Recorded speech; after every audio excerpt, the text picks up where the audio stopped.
హనుమవంక చూసి అన్నారు అంటే మంత్రి మీద ఉన్న నమ్మకం.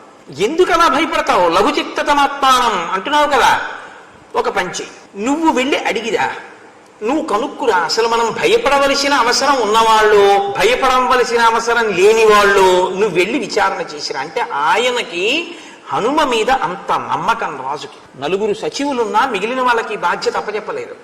ఎందుకంటే అవతల వాళ్ళు టక్కరితనంతో సుగ్రీవుడి దగ్గరికి రావడం కోసమే తిరుగుతున్న వాళ్ళు అయితే, వెళ్ళి అమాయకంగా మాట్లాడే వాళ్ళు అయితే వాళ్ళని తీసుకొచ్చేసాడు అనుకోండి, సుగ్రీవుడి దగ్గరికి అయిపోయింది అంతే కదా.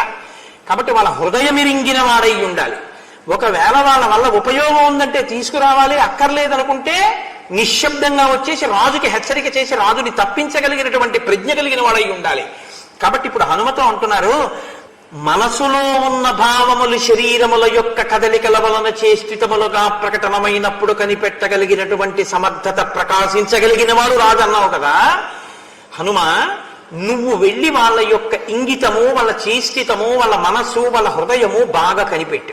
మళ్ళీ మళ్ళీ మళ్ళీ మళ్ళీ వాళ్ళని పొగుడు, వాళ్ళ మనసుకి నచ్చేట్టు మాట్లాడు. అప్పుడు వాళ్ళు నీ యందు స్నేహం కలిగి, నీ యందు ఆర్ద్రత కలిగి వాళ్ళ మనసు బయట పెట్టేస్తారు. బాగా తెలుసుకో. కానీ నువ్వు వాళ్ళతో మాట్లాడేటప్పుడు మాత్రం ఏం చేస్తావో తెలుసా, నువ్వు నా వైపుకు ఉండేటట్టుగా చూడన్నాడు. ఎందుకని? లోపల ఆతృత ఆపుకోలేడు. అందుకని చూస్తూ ఉంటాడు, ఇలా ఏం మాట్లాడుకుంటున్నారు, ఇద్దరు గబుక్కుని వచ్చేస్తారా అని చూస్తూ ఉంటాడు. ఇప్పుడు రామలక్ష్మణులు తన వైపుకు ఉండేటట్టు హనుమ తనకి పృష్ఠభాగం కనపడేటట్టు నించుని మాట్లాడుకుంటున్నారు అనుకోండి, తను ఇలా తొంగి చూశారనుకోండి, రామలక్ష్మణులు చూస్తారు తన్ని. అందుకని నువ్వు నా వైపు చూడు అంటే ఏమవుతుంది? ఇప్పుడు ఆయన తనకి కనపడుతూ ఉంటారు. తను చెప్పినట్టే మాట్లాడుతున్నారో లేదో, తనకి నమ్మకం కలిగేటట్టుగా అక్కడ హనుమ ప్రవర్తిస్తున్నారో లేదో తను చూసుకుంటూ ఉంటారనమాట. అందుకని నువ్వు అలా నాకు ఎదురుగుండా కనపడాలి సుమా, నాకు నువ్వు కనపడేటట్టుగా నిలబడి మాట్లాడు తప్ప వాళ్ళు నాకు కనపడేటట్టుగా మాట్లాడకు. అలా నిలబడి వెళ్ళినప్పుడు అలా నిలబడి మాట్లాడు.